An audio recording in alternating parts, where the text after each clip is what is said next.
kita tidak bisa lagi ke depan mengandalkan bahwa sampah itu kumpul, angkut, buang di TPA. Kalau bisa, ya harus semaksimal mungkin kita bisa selesaikan di sumber. Sungai Ciliwung adalah aset Kota Bogor. Harusnya ketika Sungai Ciliwung itu dipandang sebagai aset, kemudian sungai ini dirawat. Bagaimana cara merawatnya adalah dengan sebuah upaya yang komit yang kuat, artinya merawat sungai itu tidak bisa dilakukan sekedarnya.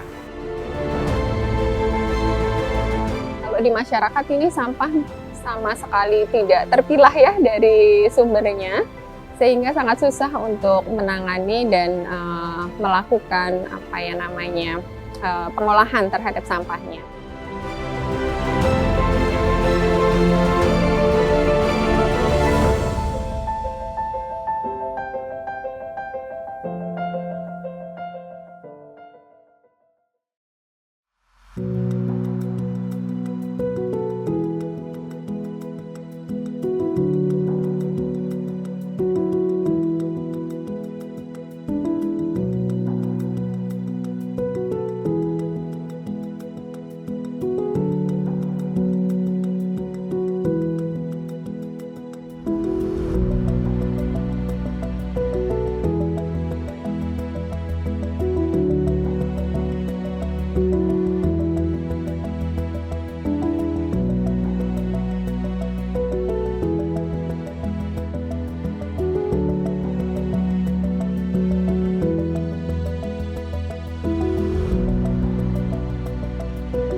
Jadi sampah-sampah misalnya semacam tekstil gini ya yang masuk ke sungai, kemudian juga ada popok, kemudian juga ada plastik.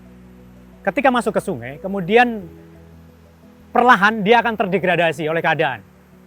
Ketika terdegradasi, berarti bagian-bagian dari tekstil, kemudian plastik, kemudian popok, bahkan kemudian juga limbah cairnya, itu akan mencemari baku air bersih kita.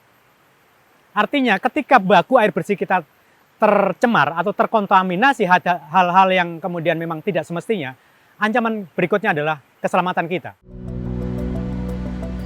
Sampah plastik ini kan salah satu sampah yang umurnya sangat lama, terurai di alam ini bisa ratusan atau puluhan tahun gitu ya. Nah, kalau kita tidak menanganinya dengan baik dari sumber, maka pengendaliannya akan sangat susah.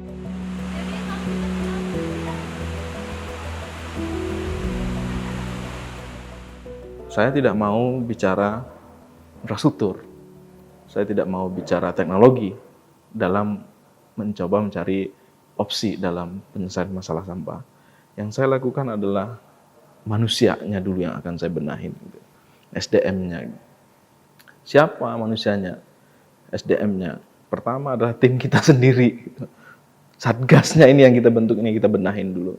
Kita bentuk gitu ya. Maksudnya ya dia harus paham visi misinya, dia harus passion yang ada di situ, dia memang harus terapin di rumahnya, dia harus memilah, dia harus mampu mengedukasi warga sekitarnya, keluarganya gitu. Nah itu yang harus dilakukan, karena dia akan maju ke manusia yang satu lagi nih, kelompok manusia satu lagi yang akan dibenahin. Siapa? Ya warga ini.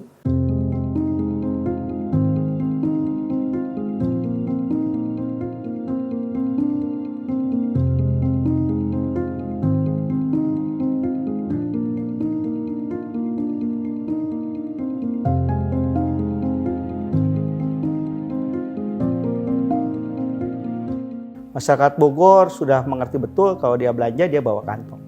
Dan ini juga saya pikir cukup efektif. Hanya memang ke depan ini harus dikembangkan, bukan hanya di toko-toko modern, bukan hanya di pasar-pasar modern, tetapi harus juga kita mulai bergerak ke pasar tradisional. Tapi ini juga punya tantangan. Inilah yang menjadi berat. Bagaimana kalau kita bicara di pasar tradisional, mengurangi penggunaan kantong plastik misalnya, atau wadah-wadah plastik yang sekali pakai maksudnya. Nah ini juga menjadi persoalan.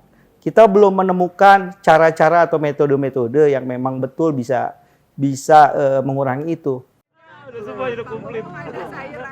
Kalau waktu itu memang kami belum punya solusi ya terhadap sampah plastik. Terus terang sebenarnya kalau kita melihat sampah plastik yang kita bisa olah atau kita bisa recycle itu juga cukup banyak, Mas. Seperti botol, gelas-gelas, itu kan gelas plastik itu sangat bisa gitu ya diolah kembali gitu. Nah, itu hanya dibutuhkan dengan cara pemilahan. Jadi pas saat mereka datang atau sampah datang dari masyarakat ini harus ada proses pemilahan. Nah, setelah dipilah volumenya menjadi berkurang gitu ya. Jadi yang tidak terolah menjadi hanya tinggal 20%. Dari 1,6 ton itu ya 20% yang kami kirim ke TPA. Dalam menyelesaikan permasalahan sampah di sebuah kota, sebuah wilayah gitu ya, kabupaten, kota misalnya, ataupun provinsi, wajib itu berkolaborasi, ambil peran masing-masing. Nggak bisa menyelesaikan masalah sampah yang sudah sangat besar ini dengan keegoan. Harus dilakukan secara kolaborasi. Jadi kita di komunitas misalnya juga perlu ambil peran dalam hal penyadaran publiknya, penyadaran masyarakat itu. Masyarakat juga harus ambil peran atas sampahnya, juga harus bertanggung jawab dengan sampahnya, juga harus peduli. Lalu juga pemerintah yang punya tanggung jawab, punya anggaran, punya regulasi juga harus ambil peran segera, ambil porsi segera untuk menyelesaikan ini.